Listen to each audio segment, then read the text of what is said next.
Hello YouTube, this is The Bucket, reaching out to you guys today because a good buddy of mine named the Used Gun Dude did a video today talking about my channel, and the UGD Army came out in force.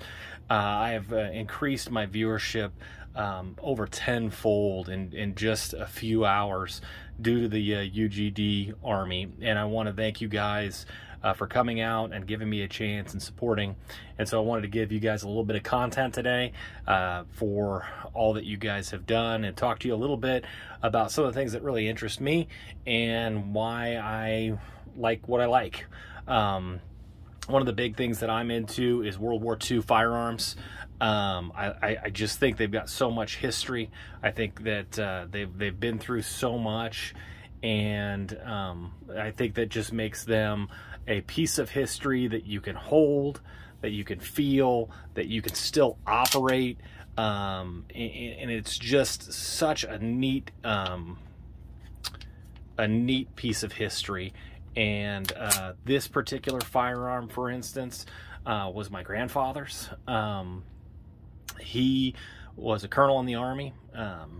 This gun was made in 1939, probably went into Poland, got pushed out of Poland, probably got pushed all the way back to Moscow, and then ended up getting pushed back into all the way through into Germany.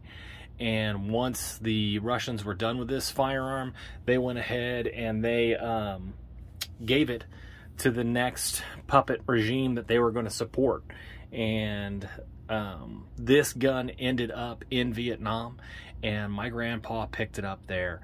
And the history of this firearm is just so neat, and then to put it in your hands and to fire it is amazing. I'd like to talk, I mean, I've got this FN high power here. I'm gonna talk a little bit today about this VIS. This is colloquially known as a Radom. It's a VIS 35 is the actual name for it. This is a late war production. It's got that phosphate finish on it. This is one of the guns that really got me excited and started my collection for World War II firearms, because this firearm right here was designed by the Poles. And actually the original Polish Eagle ones are just absolutely gorgeous. And when the Germans and the Nazis came in and took over the factory, they made the Poles make more of these guns for them. And my family immigrated from Poland, which was a part of the Russian Empire at the time, and came to the United States. And they were Jewish.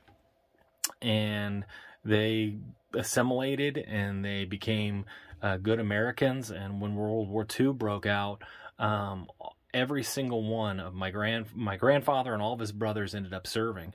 And one of my great uncles actually helped break the Purple Code, and he wanted to support his country. And when I had the opportunity to get this Polish firearm and to put it back in the descendant of a Polish Jew's hands, to get it back to its rightful owner, that's just awesome. And then you feel it, and you feel it in your hand, and you feel how great it was designed and how smooth of a shooter it still is after all those decades. It makes you happy. And that's kind of why I collect those. You know, those USGIs brought these back as mementos. And this is the fact that there is no importation markings on this means that a USGI put this in his duffel bag and took it home. And I like to keep that memory and keep that history alive. And on the range, I'll take this gun out, I'll shoot it, and it is just absolutely smooth and amazing.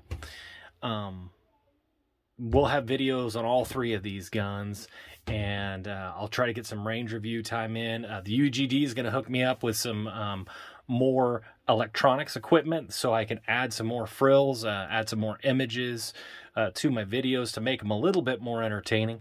And so those are just some neat things that are to come for my channel. Once again, thank you to all my new subscribers, to all the likes you give me, all the comments, and Mrs. Bucket, The big baby bucket, the big middle baby bucket, the little middle baby bucket, and the little baby bucket are all so glad that you guys are here to support me in something that I love and I'm passionate about. YouTube, just keep on coming.